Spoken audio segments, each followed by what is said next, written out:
the equivalent now is an Uber. If you're in the back and the cab driver or Uber driver looks super nervous and keeps checking on you to see if you're okay, you're going to be worried about the ride. But normally, if you think you have a competent driver, you'll go anywhere they drive you to. As the audience, you want to know that the person is competent, that you're safe, that if this comic leads me down a dark path, it's safe at the end. I'm going to get the relief of laughter. I had a, I want, I'd be interested to hear what your thoughts are on this, but I had a very interesting moment a while ago, and it was at an open mic, but I found it quite interesting. There was a comedian, I won't say his name, but he did a joke where he was talking about staring at women on the tube and on the train. Staring? Yeah, staring at women on the Yeah. train. And I remember that, and it was quite intriguing to see how the females in the audience completely went for him. And Mhm. even his female friend couldn't really back him up on it.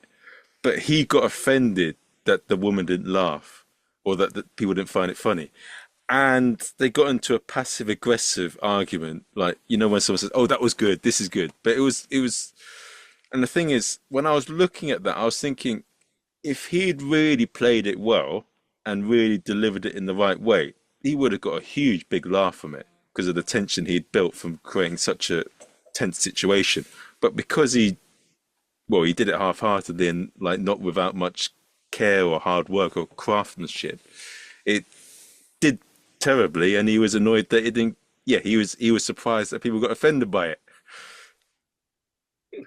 Well, it that's where the craft, as you mentioned, that's where the craft comes in, and being able to slip something by the audience and get them to laugh at something that they wouldn't, that if they just heard normally, they'd be appalled by.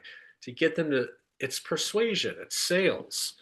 Um, it's funny some on a rare occasion when a comic gets mad and starts yelling at the audience, but because that can be just an honest, truthful moment that they're having and they're expressing.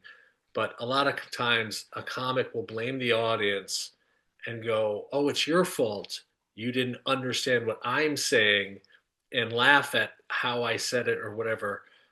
Or they'll use it as a saver. They'll go, "Yeah, you don't laugh, but blah blah blah," and they start getting used to doing that at the end of half baked jokes.